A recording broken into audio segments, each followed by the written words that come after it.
And we're live. Hey, everybody, welcome back to Guns and Mental Health, the podcast that aims to bridge the gap between firearms ownership and mental health care by bringing you deliciously digestible content on a somewhat weekly basis. We are clinicians. We are talking about mental health topics. We're also gun owners. I am Jake Wiskerson. We have Brandon Covey with us today. Hi, Brandon. Hello. All the way from Ohio, the great state, the Ohio State. Not to be confused with the university. Mike Sedini down in Vegas. Hello, Michael, founder of the organization. Hello, sir. And behind the scenes, Kevin Barry, our illustrious, vaunted, and ever-present marketing guru.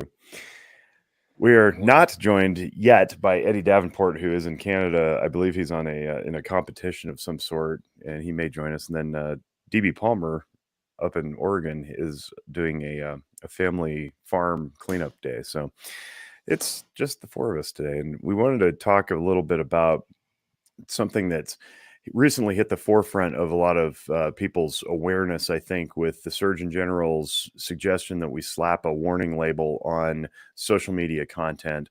And I think there's a lot of really fertile ground to be tilled in this area because most people in this community have children or at least work around children. So the idea is that we want to get kids off of not just screens because screens themselves are not the problem, but we want to get them off of social media and its addictive properties. And Kevin and I had a conversation about this on the Noggin Notes podcast about how some of the algorithms are now so closely aligned with actual gambling software that they're almost indistinguishable, and we will touch on that too. But I wanted to prime everybody for this topic because we'd like some feedback from the listening audience. If you're listening live, we would really appreciate some commentary, personal testimonies, some stuff you've experienced, some frustrations you may have had.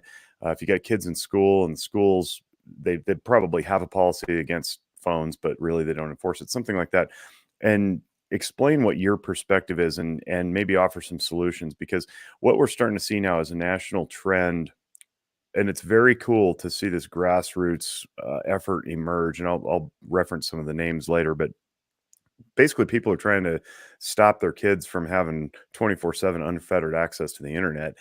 And it's starting in the schools. Now we've got the Surgeon General suggesting something. LA Unified just banned school phones throughout its schools, which sounds good, but it's California, so I don't know if I can trust it.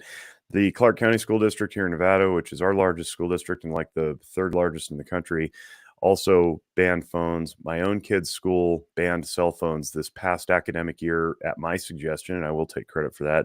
But it wasn't just me. I used some of Jonathan Haidt's work, and if you're not familiar with Jonathan Haidt, I invite you to check out afterbabble.com. That's his Substack, where he produces lots and lots of literature and research on why social media specifically has contributed to the decline in teen mental health since about 2012. And so we'll go over some of that too. So, guys, I will pause for a moment, get some reflections. Mike, you have kids. Kevin, you have kids, but they're not quite school aged. Brandon, you're looking toward being a father. Chris Jakomick in the chat said he's been reading a lot of Jonathan Haidt on this. So I'm excited to have this conversation, but I'm gonna shut up and get out of the way for a second and let you guys chime in with your perspectives real quick. All right, I'll go first since I have a 18-year-old and 16-year-old, and very connected with them. I've had full custody of them since they were 4 and 6. And my biggest regret is not understanding the power of that phone years ago, right? I feel like that my kids hit a certain age where there weren't studies coming out on this. You did kind of have the whole like, don't let them play video games all day mentality, which was my generation, you know, where it was like, get out, play basketball, go do this. But I definitely think it's a huge issue. And one of the reasons why I also think it's an issue is I think a lot of these kids in school, just like when COVID happened, cheat. It teaches them not to think as well, right? So you have the issue of being on your phone, being on social media too much, but also making them lazy mentally. And I hate to kind of sound like that guy now, like that dad. But it's something to where I've seen it affect my kids, but they're also 18 and 16 now. Right. And it wasn't for the last couple of years that I've kind of been annoyed with the phone and had to make sure that the phones were away sometimes. But the phone is part of their hand now. It's an extension of themselves. And I think that it's something that you guys got to catch in the early stages. Jake, I know you're already on top of it. Kevin, you will be shortly. You know, Brandon, one day you will as well. But that's my take on it. It's a different world out there. You know what I mean? And the adults, sometimes we don't set the best example as well, because a lot of us work from our phones, right? And sometimes work doesn't stop, and you're sitting there, but the kid doesn't know that difference. You know, they just see you looking down at your screen. Right. Yeah. So it's I think it's going to be a huge issue going forward.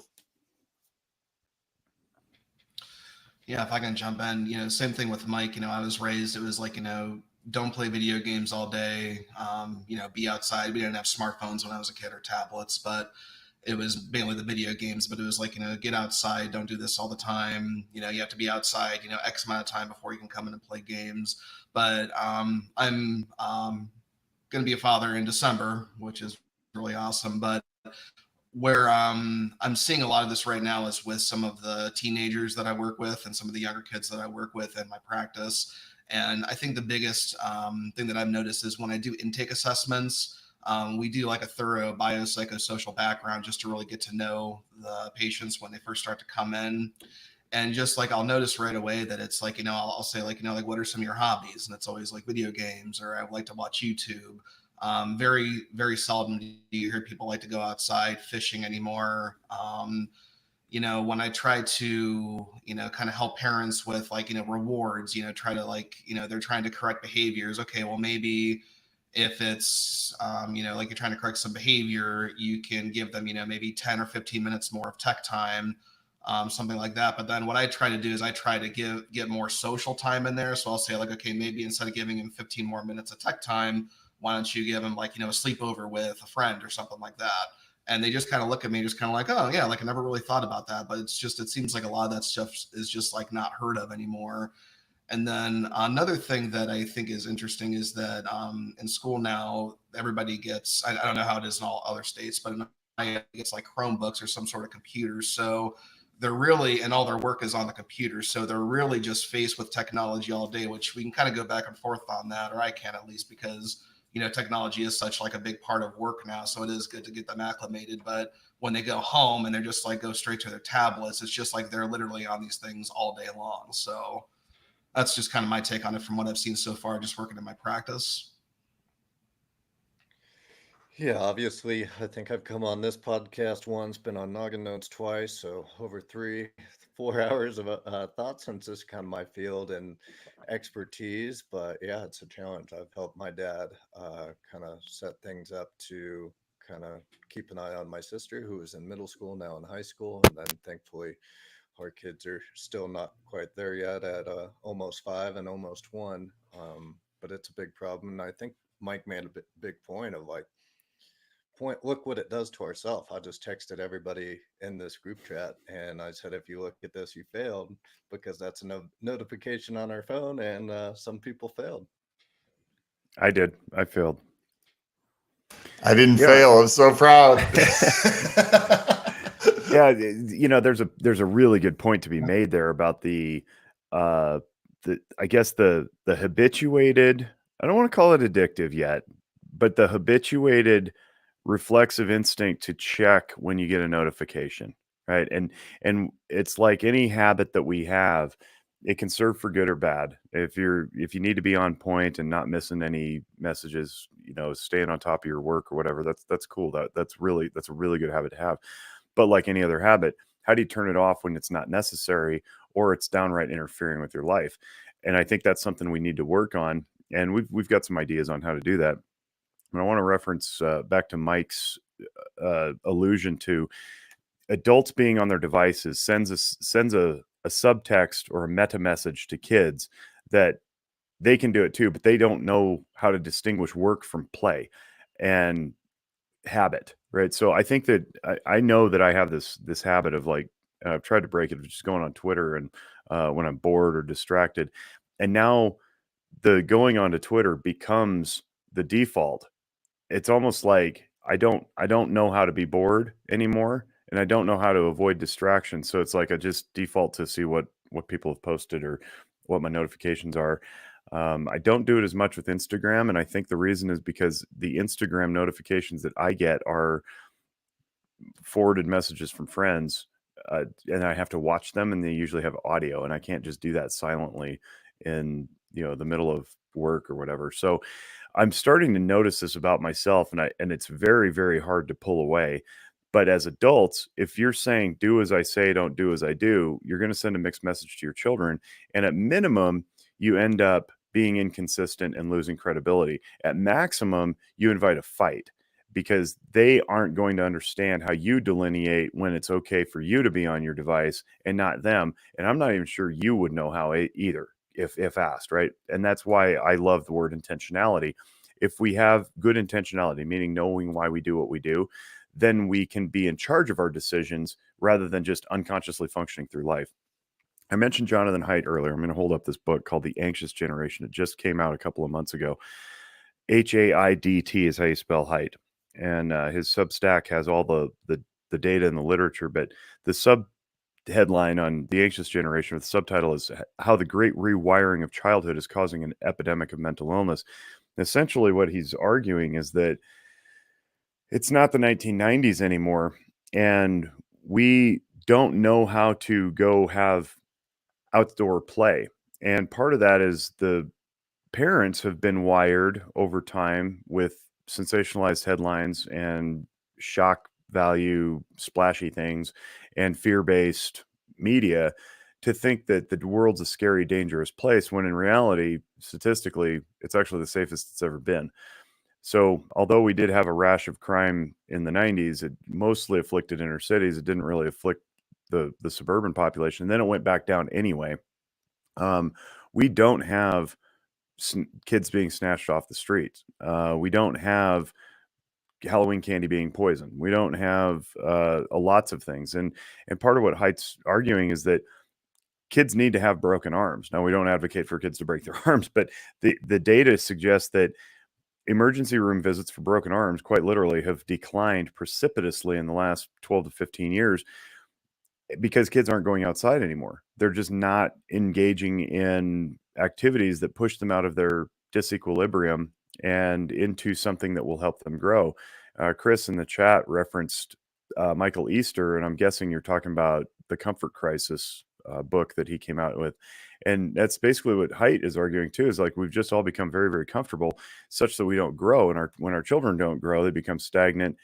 And when they don't know how to tolerate distress through the being pushed into disequilibrium, being teased at the playground, falling off the bike, taking a baseball in the ribs, skinning their knee in soccer, what ends up happening, and I explained this during my emotional functioning talk, is that the brain ends up avoiding all activities that look like risk because they don't know how to tolerate the pain that inevitably comes with failing.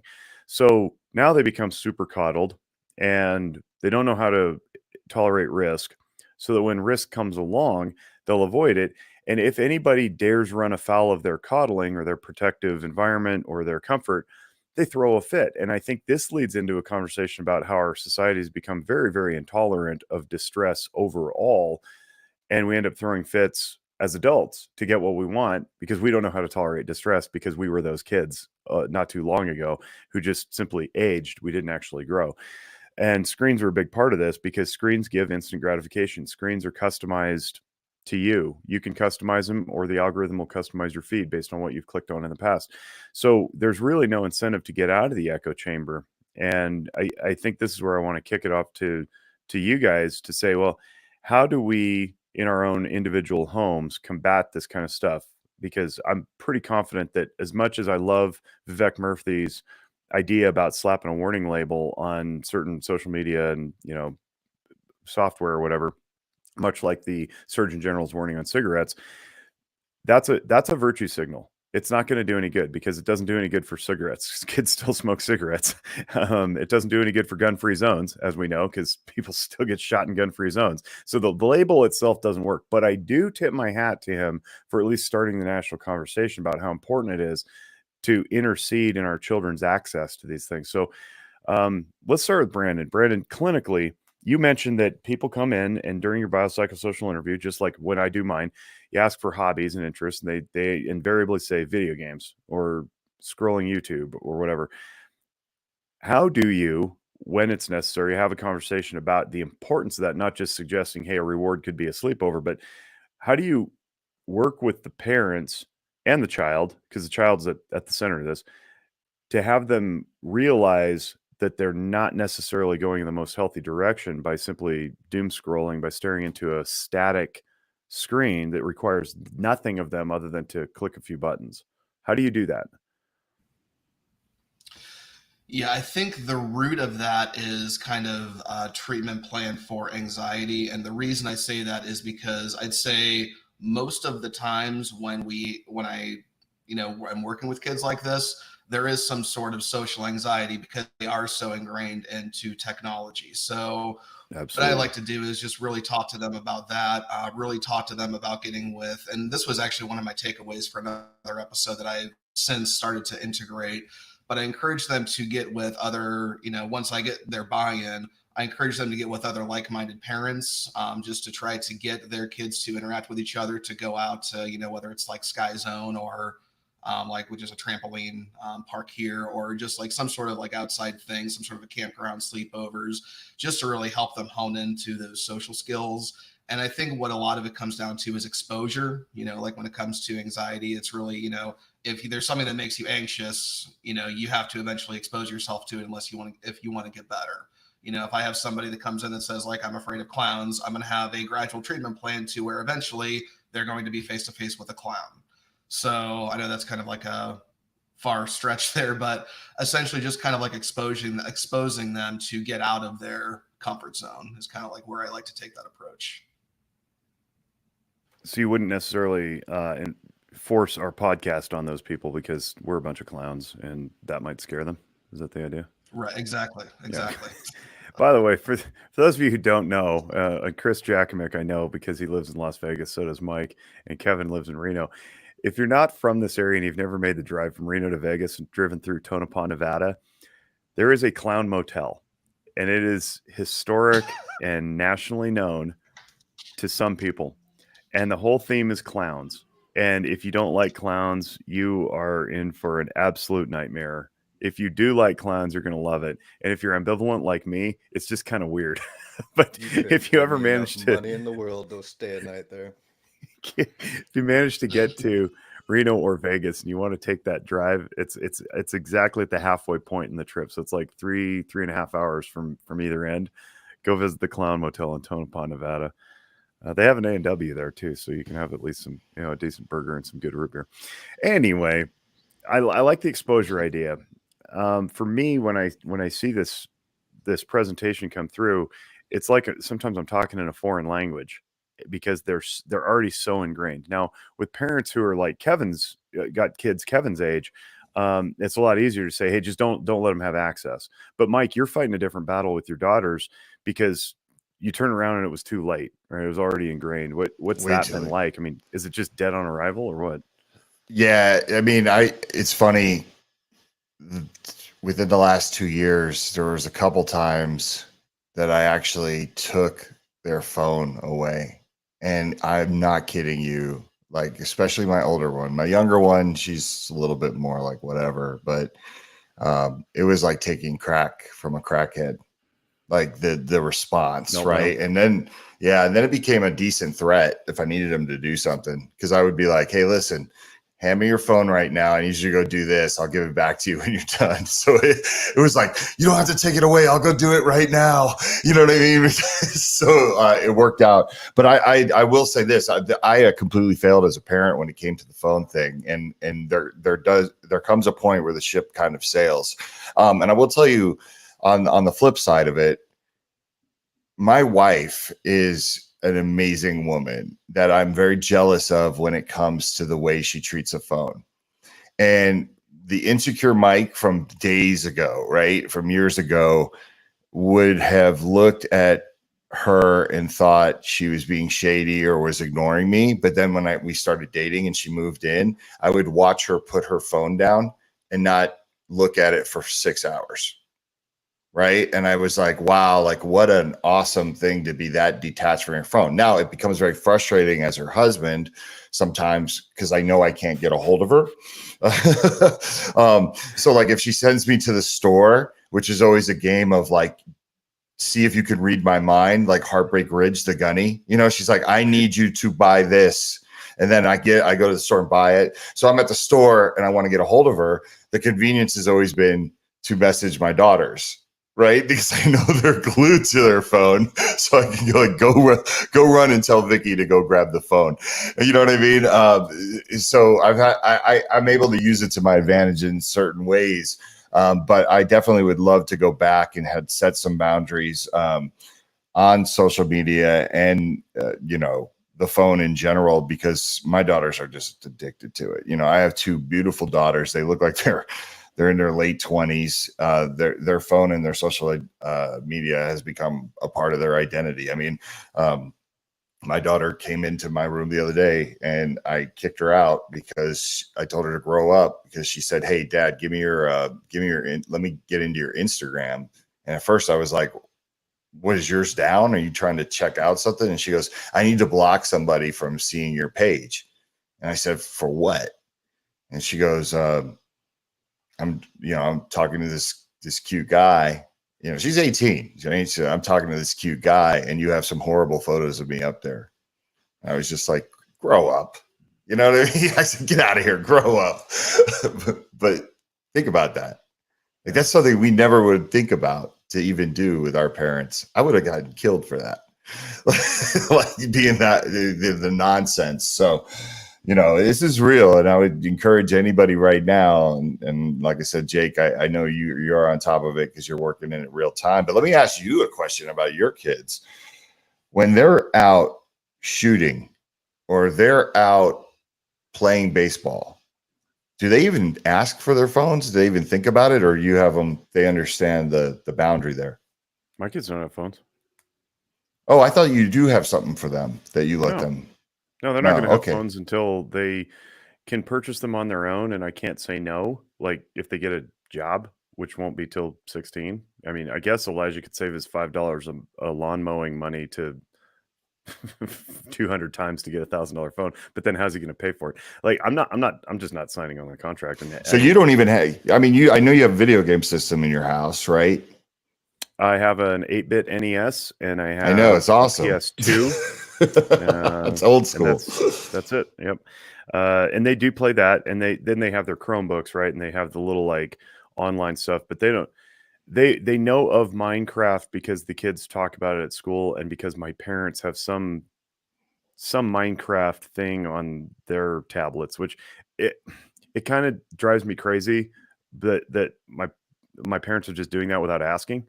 But I also know they only go there like, twice a week for, an hour in the morning. So I don't really care. But that's become a thing that they ask about now. And we just say, no, we're not doing that because I know where it leads. At minimum, it's a subscription that I'm not going to pay for. And at maximum, they throw a fit when they can't, have access. And I will tell you, there's a couple of games that are educational based that they do for school, and their school work, that's the homework, is computer based, and it's fun and it's interactive, and they're learning a lot. But so they're learning reading really well, and they both like to read, and they learn math really well, and their math scores are quite good. But they can't spell. They can't spell worth a darn. And they don't do spelling. And I don't know if this is a common theme or if it's just like the curriculum at Pinecrest Academy in Northern Nevada, but there's no spelling tests. There's no spelling lists. And so we're going to do that over the summer. I'm just going to start giving them spelling lists because they just finished school and went right into like postseason baseball. So it's basically been a week. So starting now, I'm just going to give them a list of words a week, and we're going to have our own in-house spelling test because it blows my mind that they can't spell except for what they've read. And Elijah reads like crazy. But here's where I'm going with that. They still have a tough time pulling away from the video games. We tell them in advance, and this is what I would recommend to anybody: pre-teach your children what the expectation is. I don't care what you're dealing with, whether it's chores, um, hobbies, mowing the lawn, baseball practice, whatever. Right? Pre-teach what the expectation is. We're leaving the house at 5:15. Practice is at 5. We're done by 7:30. Whatever it is. Right? I don't know how I went backwards in time there. We're leaving the house at 5:15 because practice is at 5:30, right? Practice over at 7:30. Then when it's time to go, you can show them the watch and say it's time to go, or set a timer. At 20 minutes, you're off the computer. And that works super, super well because you've established consistency. And Mike, what you're talking about there with taking the phone away is when you establish consistency, you establish credibility. Then you're believable after that. So when you take the phone, say, give me your phone, go do the thing. Oh, I'll do the thing. It's because you've established it once. Do it once. They believe you thereafter, usually. So we've done this pattern with the boys.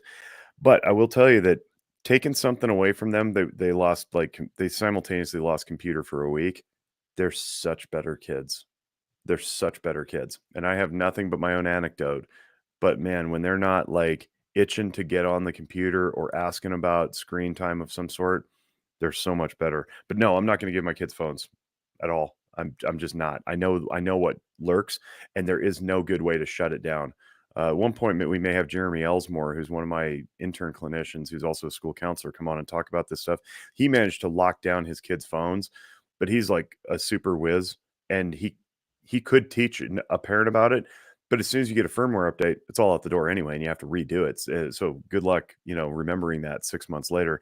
So no, we're just not going to do it. And don't think for a hot second that getting a dumb phone, like the old flip phones that don't have the smartphone capabilities, is a great way to keep your kids safe, because text messages still come through on those dumb phones, and you can still get harassed, bullied, intimidated, stalked, and extorted. Or now the latest thing is sextortion, because they're all exchanging pics of themselves. And now we've got deep fakes and AI to take the clothes off the pics that maybe not have been nude in the first place.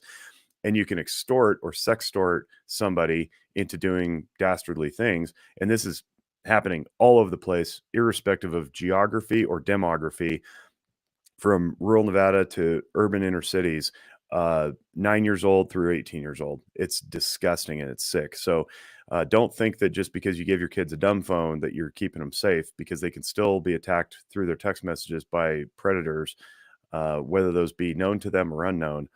And if I haven't scared everybody enough, I want to emphasize that the world these days, again, is safe, right? We made it without phones in everybody's pockets. So it's okay to pull your phone away from your kid and trust that they will execute what they need to execute. I recently sent my kids to the park. They were begging. They wanted to walk home from the park by themselves. I'm like, why am I afraid of this? The park's like a third of a mile away. It's not even far. I'm sitting there rolling around in my head, and I think, oh, it's because I myself have been programmed to think the world is dangerous. And this is the exact pushback we got at Pinecrest when we banned phones and we put them all in the Yonder pouches. Was, what if I need to reach my kid in an emergency? It's like, well, what did you do in the 80s when you were a kid? The adults had access to a phone in the office at the school or in the classroom. The classroom's dialed the office dialed your parents or 911 or whatever, right? That's how it would work anyway. You really going to trust your third grader to call 911 if there's something, if a fire breaks out? No. Why would that even be in your head? So get the phones out of your kids' hands, at least while they're at school. And I would say until they're driving. Now, when they're driving, things happen that don't normally happen when they're walking. And you can't just go knock on somebody's door in the middle of the highway, right? So that's my line.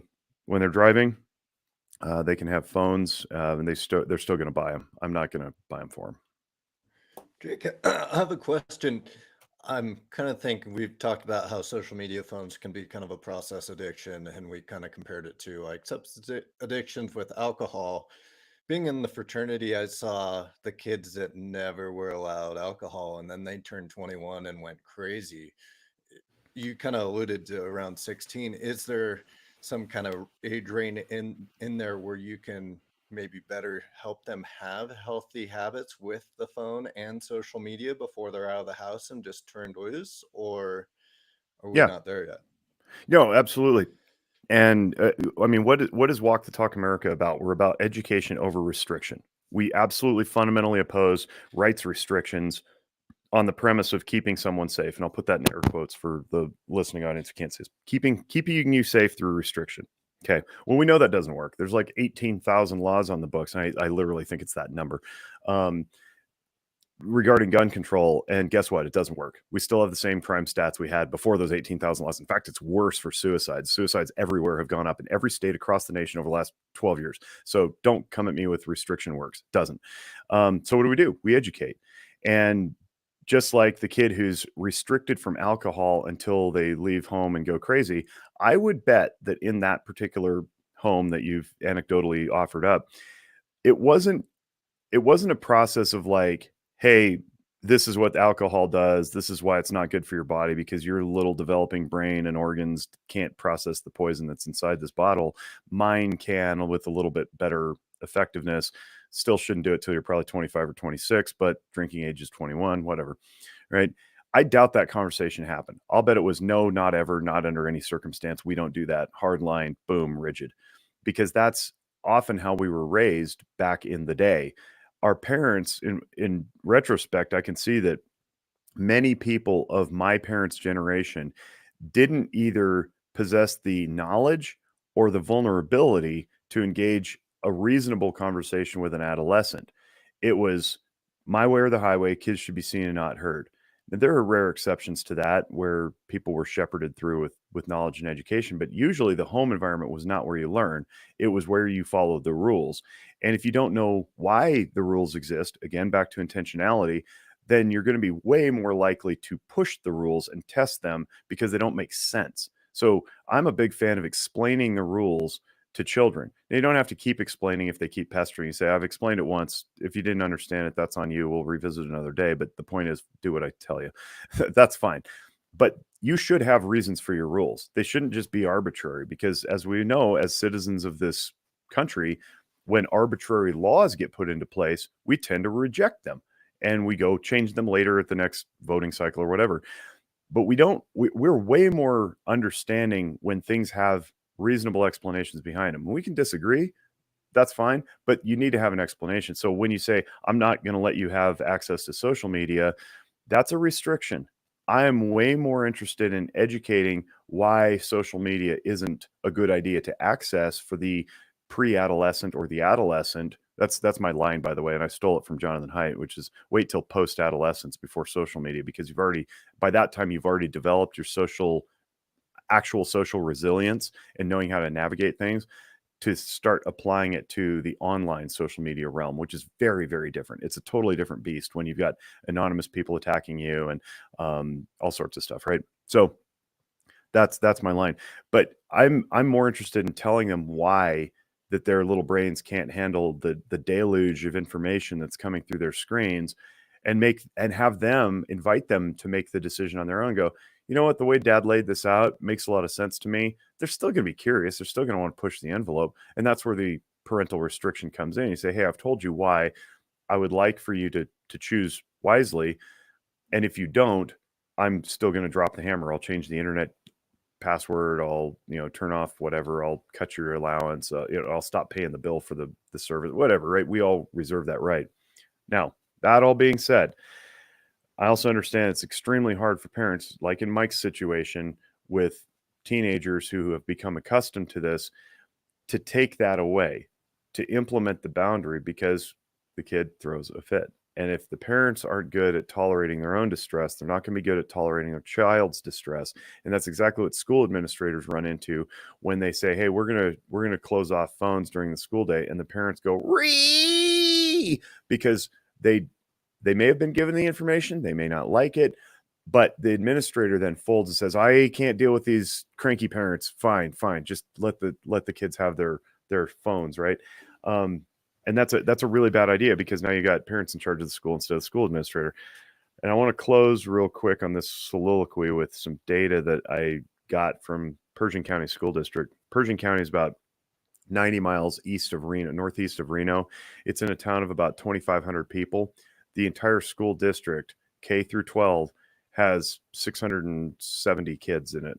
And I want to say there's 808, there's 180 kids in the high school. So check this out. In one 55-minute period, it was a fourth period math class, I believe. In one 55-minute period, the teacher decided that she was going to do an experiment, and they were going to track everybody's phones went on, all notifications were on, and they tracked every notification throughout the course of that 55-minute period. Any guesses on how many notifications came through?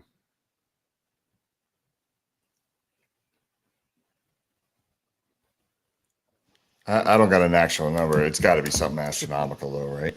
Yeah. 1,062 notifications. This is in a period. I don't know how many kids were in the class. I think it was like 27 or something. In 55 minutes. It breaks down to one every 25 seconds.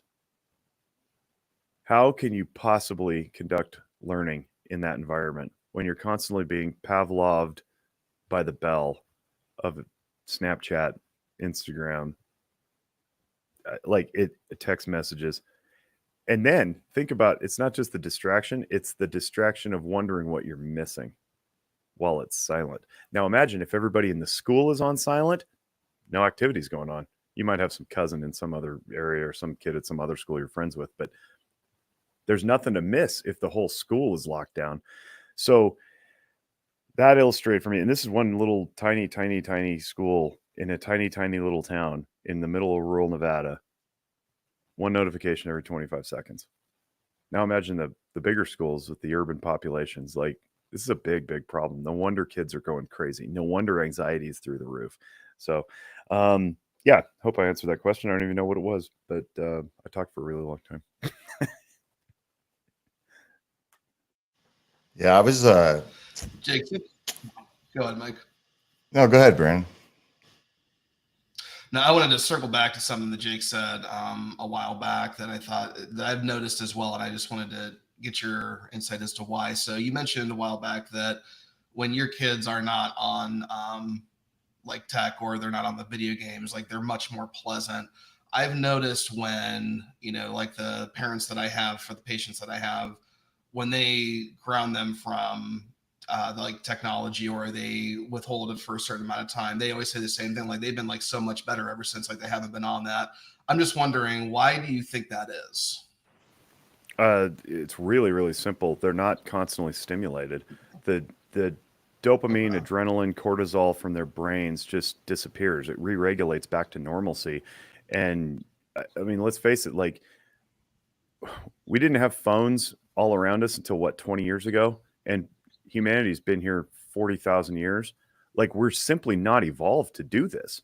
Our brains can't handle that much constant stimulus. So what we're doing is we're re-regulating back in. Anybody who's ever taken an extended vacation knows what it's like to have to go back to work, right? Like, oh man, it was so nice, right?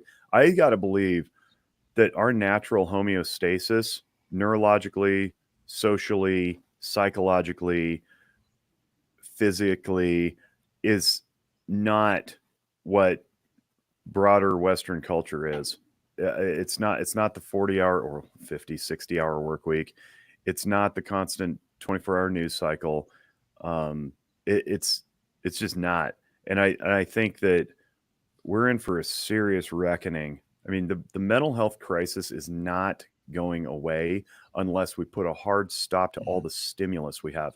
Social media is really easy to point at because we have this data aggregated by Haidt and Twenge and Zach Roush, but it's not just that. It's instant gratification writ large. It's Amazon deliveries. It's Google search results that we don't have to work for. And when we have all that free time, we just pack in more. We don't take it to be at peace. How many car washes, by the way, are opening up around where you guys are? Why do we need so many damn car washes? Because we can't sit there and freaking wash our own cars in the driveway. Why? Because we're packed full of crap in our life. It used to be really relaxing washing your own car. Now we can't do that. We have subscriptions to car washes. Like, if that's not symptomatic of the bigger problem, I have no idea what else to point to. We can't even wash our cars. Like, geez, man, you don't have 15 minutes in the day to wash your car. It's nuts. So yeah, I think it's just a re-regulation back to what homeostasis should be. Okay. Get outdoors, touch some grass, hug a tree. Right. Yeah, it's I think about all the activities that as a kid I was so into. Like I preferred to play football or play basketball over play it on video games. And I still like the video games, but I was lucky to have a group of friends in the neighborhood that we were pretty all competitive, to do it. That's why I like shooting sports, right? Like we're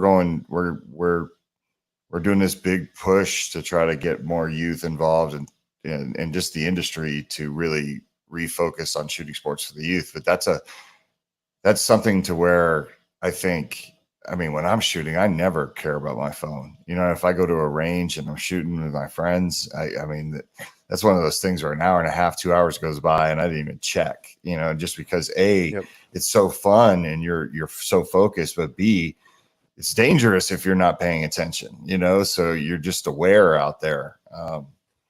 But yeah, it's social media. We obviously weren't ready for it. What kids go through and what they care about. Just telling that story about my daughter, and I never thought she'd even be concerned with my social media, with her image, how screwed up is that? It's going to be interesting to see where kids are at, especially like you guys, because you have younger ones and you're going to have more challenges because there's going to be more social media networks and technology is going to be changing. I kind of feel like, with the VR and everything and the way that the way we're moving, it's going to be really interesting to see how people communicate when they're older. This generation of 1 to 10-year-olds. I don't know. Well, it's probably a good way to start now. It's yourself and the adults leading the way. If you were trying to get your kids to eat healthier, but you're eating Taco Bell and Burger King, they're seeing that as the example. Try to set up healthy habits for yourself with your phone, with your social media. I know I ditch my phone, leave it on the charger on weekends. I have an Apple Watch, but most people are blocked from communicating to me except for a select few. So I can get the notification at the grocery store that we did need that, if that time comes. But for the most part, I try to ditch it. So start the healthy habits for yourself now to be a role model for your kids when it's time to be like, hey, this is an issue. Let's try to maybe make an adjustment. Yeah, I have a funny story about the Apple Watch. I remember it was like one of the first times that me and Colion, who's a WTTA board member, hung out in person, right? I'd been on his show a bunch of times and we had talked on the phone a bunch of times, but we were hanging out in Vegas. And I picked him up from the airport and we went to go get breakfast. And I was driving around to some spots. And he kept looking at his watch constantly. And I didn't even think about it. It's kind of when the Apple Watch first came out, and at one point I was just like, you have somewhere to be? Are you going to be late? And he was like, what do you mean? And I'm like, you keep looking at your watch. And he's like, oh man. He's like, I didn't even think about it. But he's like, you're right. It looks like I'm anxious or I have somewhere to be. He's like, no, I get my notifications through my watch. But it was funny because he's like, I really have to think about the way that I look at my watch now, because he didn't even realize to the outside view, it looked like, all right, how much time we have left here? You know what I mean?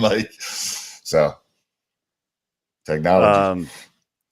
I wanted to invite people to check into this stuff around their own neighborhoods and regions. I stumbled my way into something called delaysmartphones.org.uk. And that led me down a rabbit hole where I end up joining with smartphonefreechildhood.co.uk. And now we have a Smartphone Free Childhood US that's an aggregate of people who have already been doing this work.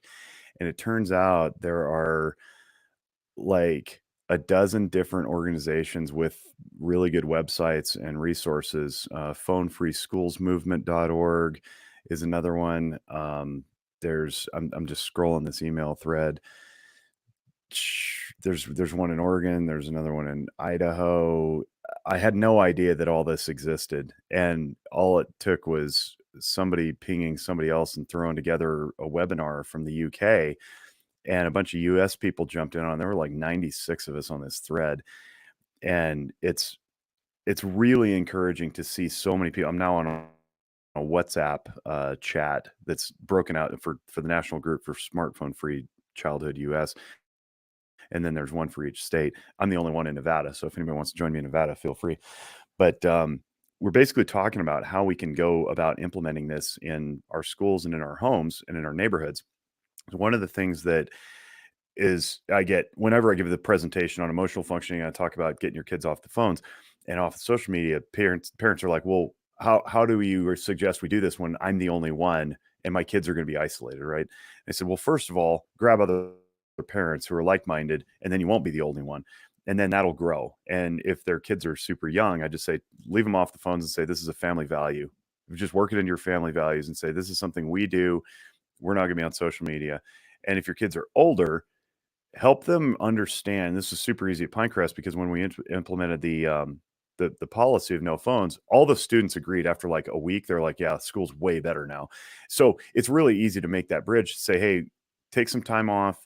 Find some friends of yours who don't necessarily need it or outright hate it, but they're addicted anyway because they feel like they have to just get caught up in the crowd.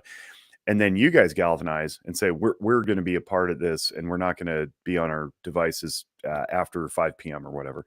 And so you can do it in little pockets with like-minded individuals in your own neighborhoods, in your own peer social group. And then if you have friends at different schools, especially for like high schoolers who play sports or are in band or drama or whatever together, they can start reaching into other schools. And the ripple effect then from there almost presses other people to join that because that becomes the cool kids crowd. Like, we're cool. We don't have our phones. So you can actually invert this psychologically if you get enough people involved. And the analogy that I have is anybody who's LDS or grew up with LDS kids in their schools knows that they didn't participate in a lot of the same activities. So, you go to a Mormon kid's house for a party in the, after school or on the weekends or whatever. It's like, caffeine-free drinks and, stuff like that. And nobody really bugged him about it because it's like, oh, that's that group that does that thing. We respect that. I mean, maybe you got teased or something for your religious beliefs, but that's pretty much where it ended. If we do the same thing with the smartphones, I think we can have the same effect where it's like, oh, that's that group that does that thing. And then all of a sudden, if it's working and those kids are happy and healthy and they're not, I don't know, doing drastic things with their appearance and disappearing from their parents on the weekend and not coming back, and they're not, changing their name, and like they just look healthier and happier, then everybody else goes, what's going on over there that I want to be a part of? And I think we can really create a movement. Yes, there's going to be the top-down authoritarian stuff like school districts banning it. That's fine. I'm fine with that. I'm on board with that. Put education first, put social second. But I think allowing and deferring to liberty is a better way, because then the person, just like we do in counseling, the individual we're treating chooses for him or herself what they believe is best based on the information presented. So having the hybrid is great, because then the kids go to school and they're like, I know why my phone is banned. I've already decided that in my own private life with my parents' help. And oh, by the way, my 6 other friends are also doing it. It's not a big deal to put it away at school. And I think those conversations will be had in the hallways and the playgrounds, and eventually everybody just turns the corner. Hopefully we can put the genie back in the bottle. I don't know. Hey, do you do you think that your kid's problem with spelling has something to do with technology? Are you connecting that somehow? Because like I think about like so. Okay, because you say smartphone, right? And I always say the smartphones that don't make you so smart, because everything you do is a cheat, right? You look it up. Like, we don't even remember each other's phone numbers anymore. Remember when you just had to remember everyone's phone numbers?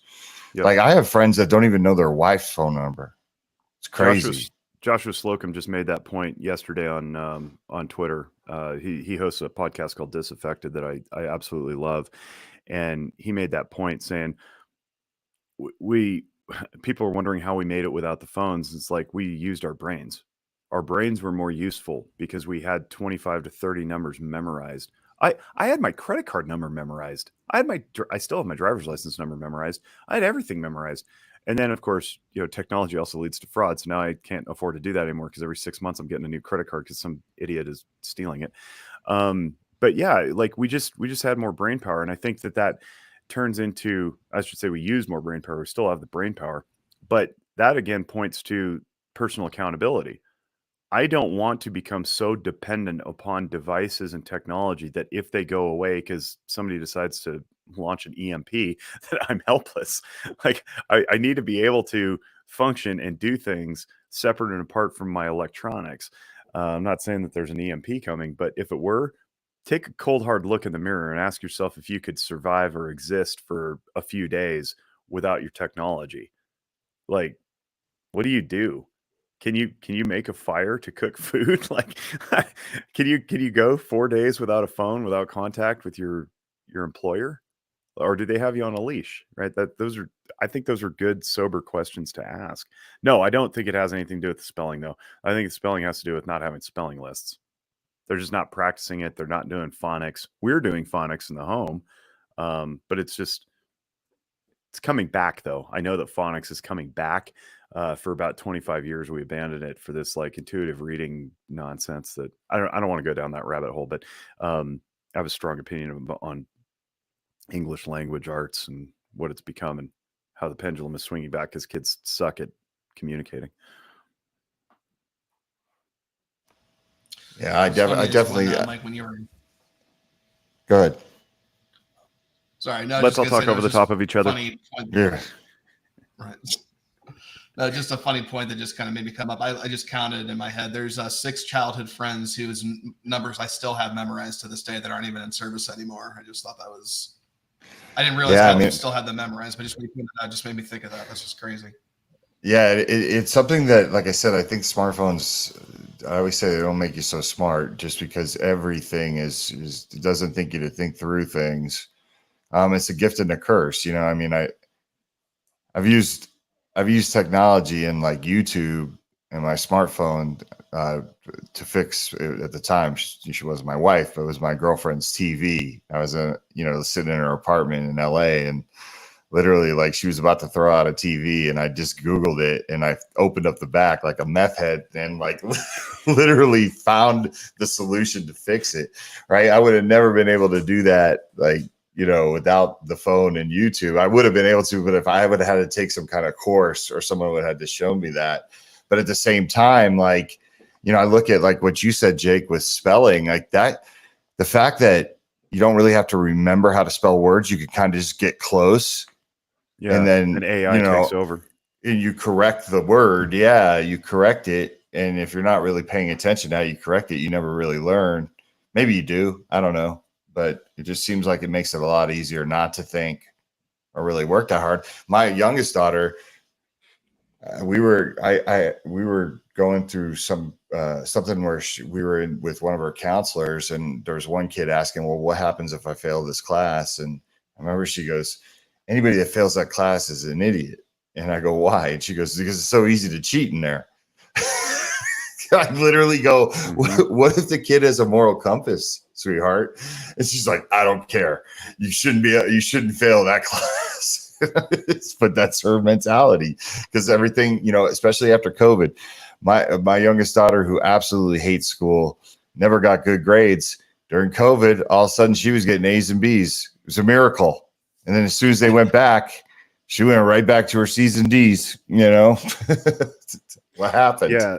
Well, and for anybody who's like, okay, it's not mental illness, don't really care, my kid's not mentally ill, technology's fine. There's your point. If you're relying upon technology to spell things correctly and technology goes away for some reason, you come off looking like an idiot trying to write a letter because you can't. And I don't know that we're always going to have this, but to skip the fundamental ability to know how and why to solve a problem limits your ability to look up the solution. So you had to know that a TV probably could be fixed. A fix was available to you with whatever minimal tools you have. And somebody on the internet probably already did a video on it. And you knew how to look up the video and then apply that knowledge based on some fundamentals that you learned over time, like red to red, black to black in electronics. But if you don't ever learn that stuff, you're not going to know how to use the shortcut. So your daughter only knows how to use the shortcut because she got some foundational information at some point. Now imagine a kid who never gets that, like spelling. You're not even going to know how to use the shortcut. And there's the problem. We end up with a bunch of like just mouth breathing, drooling people wandering around. And I think that the problem here is it points to the distress tolerance, right? That I mentioned earlier, where we've got an entire society now, probably 3 generations deep, that doesn't know how to tolerate distress. And if we don't know how to tolerate distress, we don't know how to focus. We don't know how to endure frustration. And I see this in Elijah right now. I mean, he's 9 years old and he's starting to get it, but he didn't want to learn how to tie his shoes. And I was like, I'm not tying them for you. Rah, big fit, right? And then because I'm consistent, he realized I wasn't playing around. Like, you want to go to baseball practice, you better tie your shoes, and no more Velcro. We're not buying Velcro shoes anymore. So this is it. You learn how to tie your shoes. Can you double knot them? Yeah, of course, because I got stronger fingers and I can do the little loops, right? But he had to learn to tie his shoes.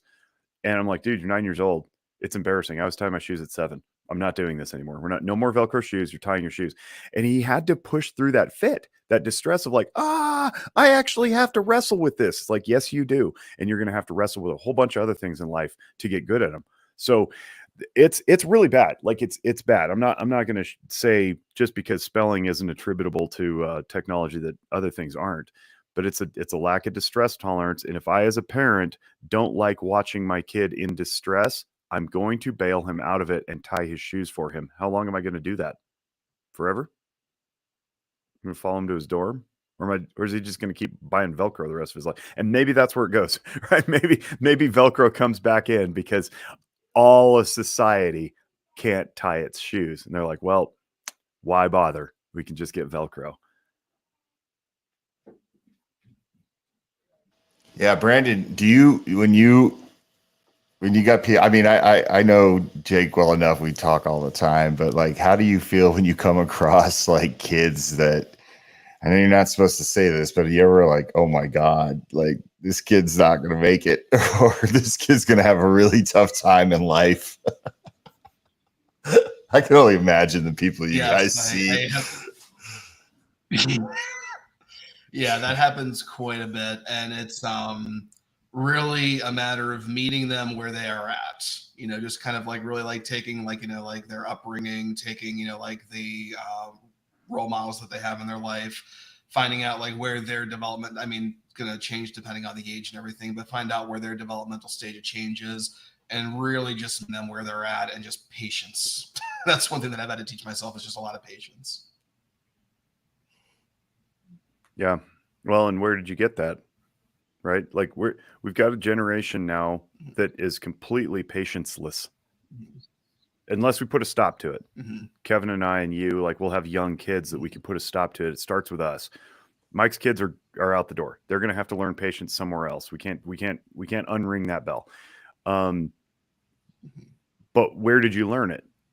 Probably through a cell phone free childhood. Yeah. I was just going to say, like, just like distress tolerance over the years. But yeah, you're absolutely right. It's a cell phone free upbringing. I didn't have my first cell phone until, I'm trying to think. I was a senior in high school when I got my first flip phone. So yep. I was age 20. Mm-hmm. And there might be some hope around that because at least like Brandon and I, we grew up with a cell phone once we were older and we kind of learned how to use them, to where some parents older didn't even experience MySpace or Instagram in high school, or stuff that we kind of had to navigate a little bit ourselves, and they were just kind of in the blind. So that might help with having some people that were in their later teens have to learn what worked for them, and had some parentals had to put some boundaries. I knew I couldn't play video games as a kid on weekdays and only would get some time on the Right. weekends. And there was some structure to where it's like, oh, that's what my mom did. Here's what I'm going to do differently. Where some maybe 5-10 years older than us, they didn't have that. And it's just brand new. And they're trying to put boundaries and guidance on something they didn't even have to use themselves as a kid.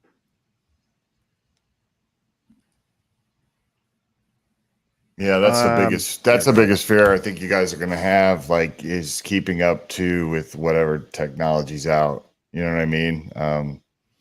Because there's just so many different social media apps, and then, you know, if they go find another one, and you got to make sure you know what that is, and then you got to get on there and figure out how to navigate it. You know, it's like whack-a-mole. And even because Jake referenced Jeremy, with some technologies out there, there's like Bark or stuff like that that will flag, hey, this is sensitive content. There might be nudity in this image sent, but then you have to figure out, even if you have those kind of monitors and software set up, how are you going to successfully navigate that? Like Jake says, if there's restriction and you just block everything, that's hard. But then also spying in on potentially private conversations in the kid's mind, it's a tough balance. And those only work if they're on the same network as your facility. If the kid's Right. using a VPN, and they all know how to use VPNs now because they all talk to each other, it doesn't work. So Yeah. It was you always know trying to stay a step ahead of that my sister. She'd figure that's something out, and then I'd have to go in and counter it. And if it wasn't for my kind of knowledge of tech, my dad would be helpless. And it was always trying to stay a step ahead, and it was a grind. and what better illustration that restriction doesn't work and the criminals will always be one step ahead than that right there. I mean, I'm not calling 8-year-olds criminals, but they're skirting the rules. If you're putting a VPN on your phone in 3rd grade or 4th grade, you're skirting the rules. You're always one step ahead of the quote unquote police. We're trying to police their activity, right? That's why we need to teach, not just restrict. This is leading into a really cool conversation that we're going to have in a different podcast. A guy named Paul Santilli, who's a licensed independent clinical social worker from Rhode Island, I believe. He wrote a really cool paper called How Utilization of Gun Principles and Gun Handling Can Be Used in Psychotherapy. And then the obligatory academic : a military social worker's perspective. So he's former military. He's a clinical social worker now. And he wrote this great paper on integrating firearm culture into psychotherapy with gun owners. And then the implied application is go to the range and use some of these principles to get through your mental health struggles. And I think that when we're talking about getting kids off of the devices, teaching distress tolerance, teaching patience, what better way than, as Mike alluded, than to going to the range? The quietude, the calm, the focus, the distraction avoidance, to pay attention, stay safe, put your rounds on target, is absolutely a critical way to combat this type of constant distraction and mental disturbance that we've got going on 24/7. The buzz of our phones and our devices, and the 24-hour news cycles and 24-hour sports news cycles. I mean, Christmas, you can't even watch a baseball game or a football game anymore without like a ticker and a sidebar. And usually the sidebar has talking heads commenting on the game from a different way that is other than play by. It's like too much stimulus. So go to the range. It's a great way to learn to calm your brain, refocus. And I'm excited to talk to Paul about what spurred his desire to write this paper, because it's right up the alley of what everything that Walk the Talk America is trying to do. I wanted to pivot a little bit though to Mike. You've got an event coming up, and we wanted to talk about this because it's really, really cool that we got invited. Yeah, I'm actually going to be attending the Stop the Stigma Summit in Salt Lake City next week to co-present with Mental Health America on stigma, the stigma that the firearms industry faces. Why that's a big deal is, once again, I can't stress this enough. Anytime we can kick down the door of we're never invited to anything, or we're not asked to speak, or nobody cares about our opinion, and we go do it. I think it's an excellent thing. I'm really excited, especially since I haven't co-presented with Debbie Plotnick, who's the Vice President of Mental Health America, since back in the day with Santa Fe.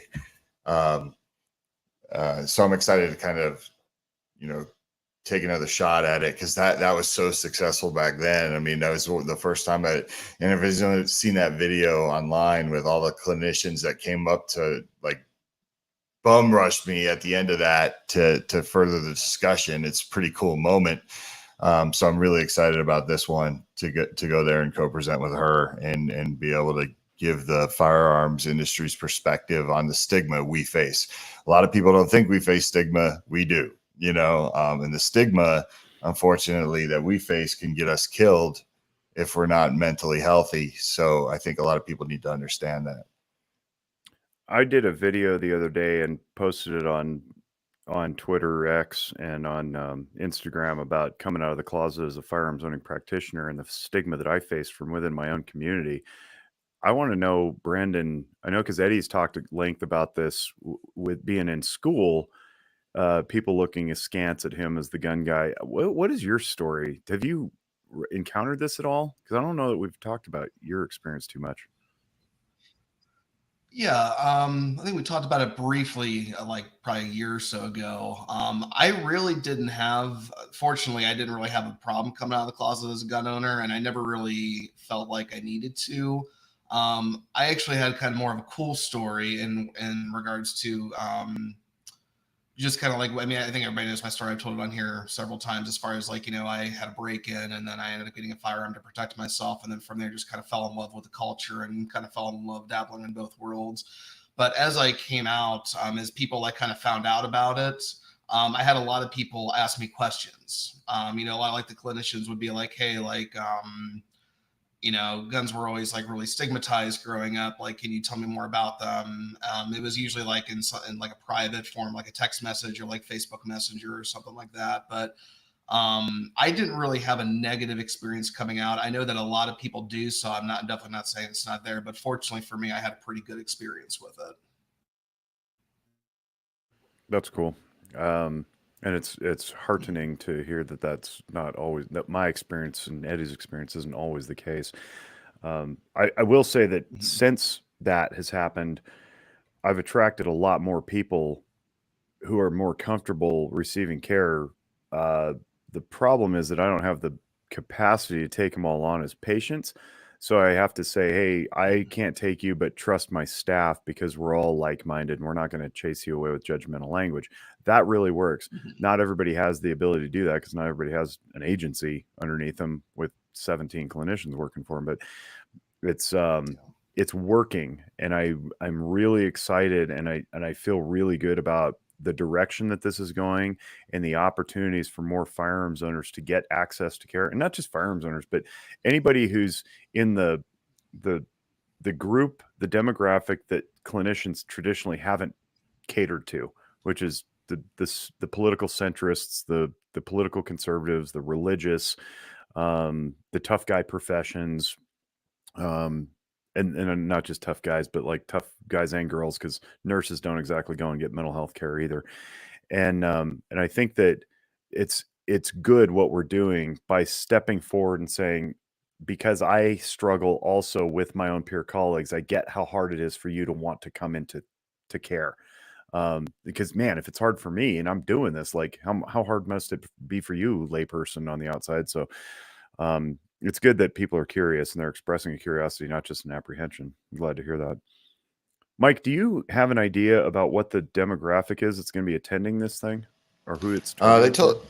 They told me it will be a lot of clinicians, so I'm excited for that. But it's all walks of life, and I guess from both sides of the aisle.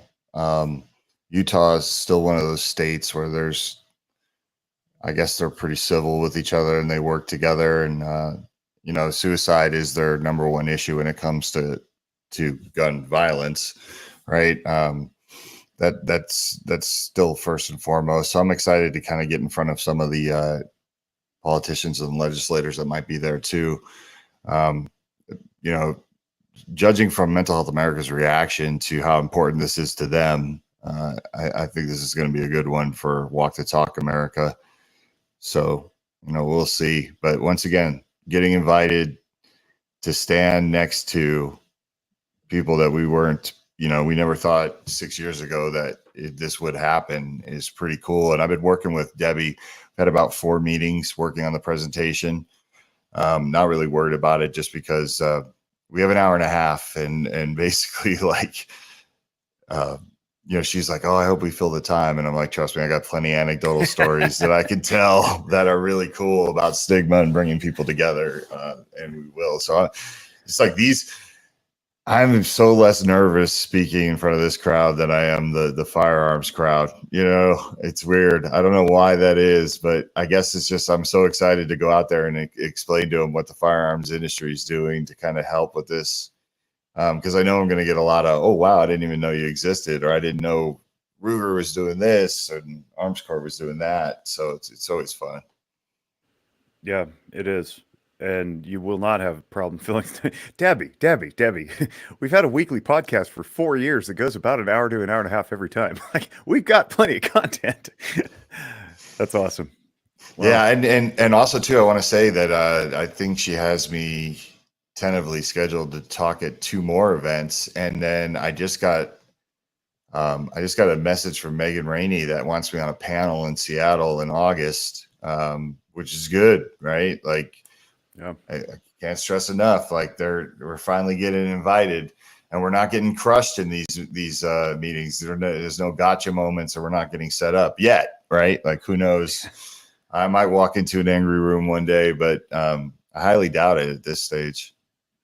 Yeah, well, what's encouraging is it's not just this. There's a whole culture of mental shift that I've seen in the firearms community that used to be perceived, and it probably was pretty well earned reputation, but it was perceived as the political conservative, middle to older aged white male, pretty rigid in their beliefs, not really nuanced in their conversation, right?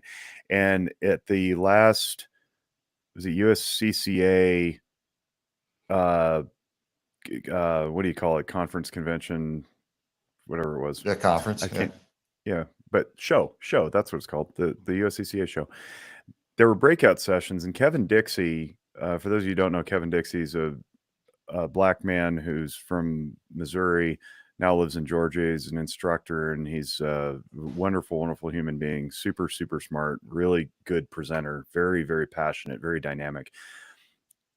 Kevin, as a black man, ran a course called Battling Your Bias twice.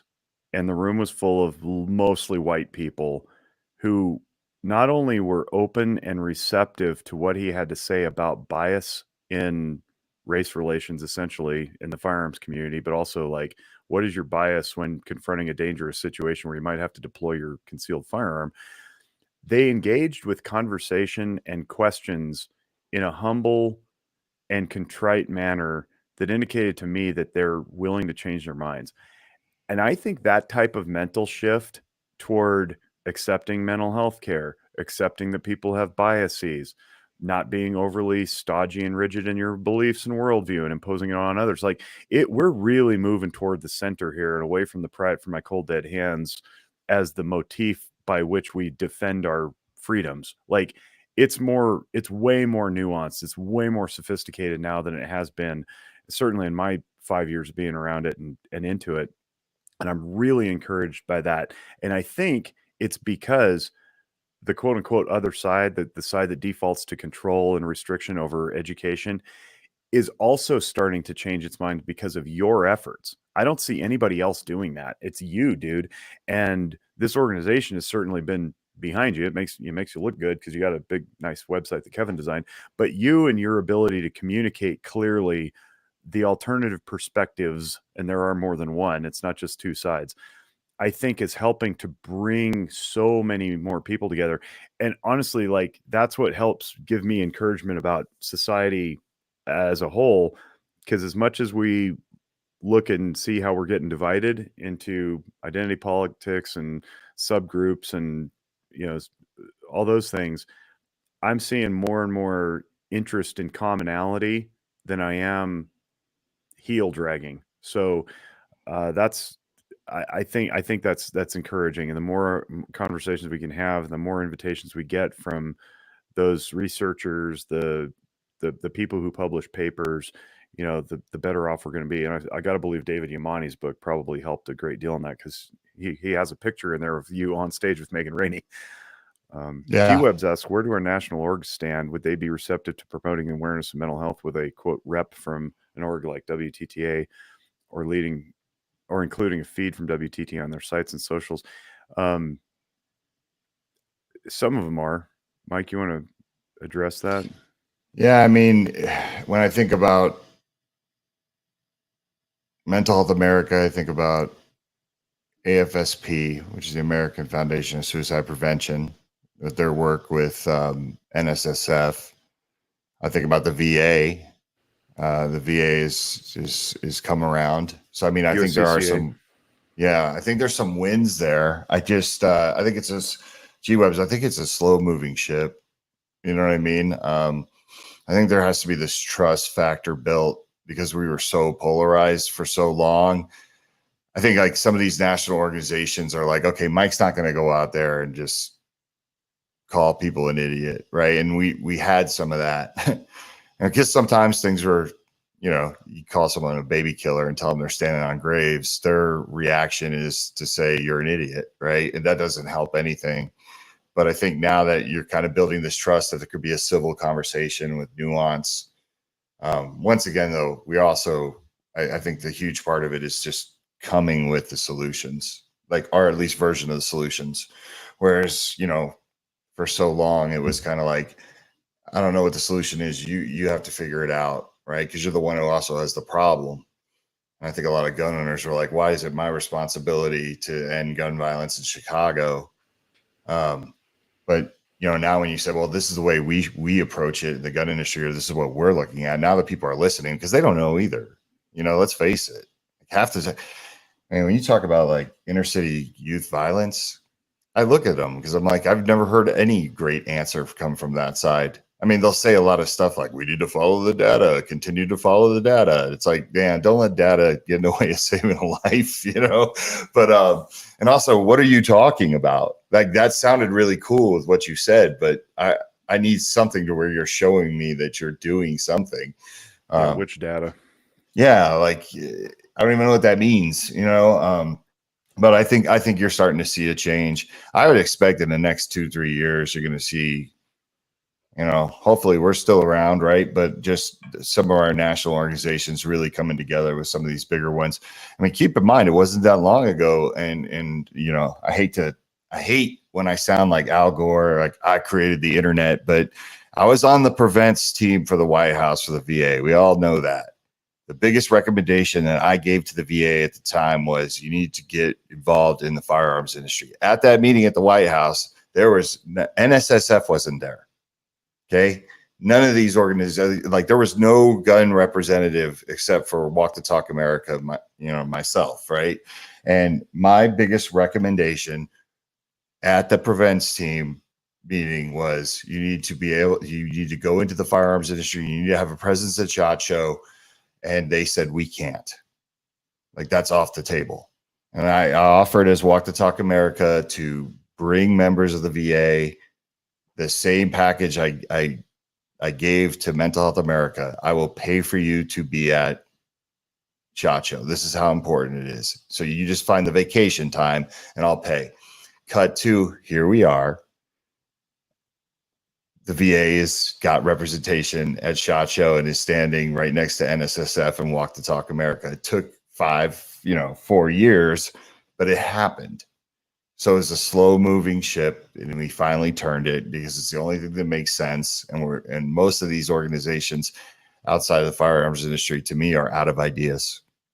So, they're out of ideas and their backs are against the wall because the problem's not going away. And honestly, I think the same problem plagues the researchers, the Johns Hopkins of the world, the Duke universities, the CU Anschutz is like and they're all academic institutions. And I think that some of our peer colleagues over there are realizing that they're not working. the stats just keep climbing. So they have to look deep within, and they have to look across the aisle.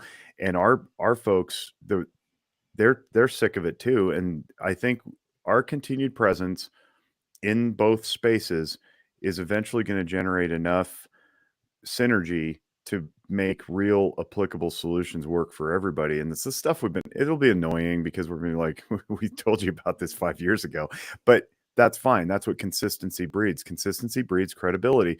And the longer we stick around and the more sense we make and the more we innovate and continue to shift and offer new solutions, we started with screenings turned into courses turned into podcast turns into national database of 2A providers, turns into consultation and training. Like we turns into firearm instructor videos downloadable for free. Like we just keep innovating. And at some point, the firearms community and the research community have to go, all right, we yield, right? Like, okay, let's start doing this stuff and throwing some real authentic money at it instead of just more data accumulation. It's like the data aren't changing. The data have been what the data have been forever. You've just got more of it now. So, stop. Chris says expect a lot more energy after the DoD VA Suicide Prevention Conference in July. G-Web says, I'm looking forward to that. It sounded like they're working hard on this at that last panel from SHOT Show. And I'm excited that behind the scenes there's some stuff that's working, that new opportunities we haven't, we're not really allowed to share yet, but are very exciting in places that we hadn't yet been invited, and some partnerships that are on the horizon that are really, really cool. Mike and I and Kevin are constantly taking meetings with, people like this Paul Santilli guy who just reached out and was like, hey, read my paper. Like, this is really good. So the more of that happens, the better too. So yeah, I mean, we're up on time, so we should probably call it, right? Yep. Brandon, start us off. What are you taking away, or what do you want to leave people with in this last podcast discussion? I would say the biggest takeaway for me is when you were telling me about, like, there in just that 1 hour period or the 55-minute period, just that there were 1,060 some notifications. That was just mind blowing to me. So I just think just like having that awareness is going to help me. But I think that's my biggest takeaway for today. Cool. Kevin, what are you taking away, or what do you want to leave? If you want to see change, model the change you want to see. Thanks, Gandhi. I'll go and then Mike can close. My thing that I don't want to take away, but I want to leave is please, please, please, please, please, if you have children of any age, whether or not they're already on devices or not, be mindful of the content they're intaking. And you may not be able to or have the strength or desire to take the device or the social media away, but please talk to your children about what they're seeing. And it may look innocent, but it might not be. And by that, I mean everything from the images they consume to the conversations they have. So please, please, please engage your children. Don't let them dive into the rabbit hole only to turn into something that you don't recognize later. That's my exhortation to the listening audience. Talk to your kids, engage your kids, work on your own vulnerability so that you also can meet them where they are. Mike. Yeah, I just want to leave with, we have to get back to the shooting sports of the youth. I beg everybody that has kids to take some time and shoot with them, and also invite their friends, talk to the parents and see if the parents will let them come out and explain why. Because I feel like if we move towards this shooting sports movement for the youth, now that we kind of figured out that there's just so much more to shooting a gun, right? Like there's a moment now where it's like getting them out of their environment, breaking them away from phones. But we're also now using the firearm as kind of a portal to be like, hey, this is why you got to stay on top of your mental health too. Like, this is important. Like, stay mentally healthy, right? Like, there's all these elements that we now present If you look at Derek from Kids Safe and you look at Devin from Kids to Kings, they're teaching these kids how to shoot, but they're also making them aware of their mental health, right? And they're providing role models. And I think that's super important, especially since we live in this video game era where like kids know about firearms, but they don't know how to use them, or they don't know the responsibilities that come with them. So let's move to that. So I'm going to take that time to say, everybody out there, if you have children, let's take them shooting, and let's get their friends out there. And then let's use that moment to inundate them with knowledge and information and teach them what rights and responsibilities are. Love it. Thanks, everybody. And if you found this interesting or useful, please share it around. That's how we make Earth better and how we continue to drive the conversation. So on behalf of our Walk the Talk America family, Brandon, Mike, Kevin, DB, and Eddie, who aren't here, and anybody who's ever supported or contributed, we appreciate you. Please continue supporting and contributing in whatever way you can. And as always, we wish you great mental wellness. Bye-bye.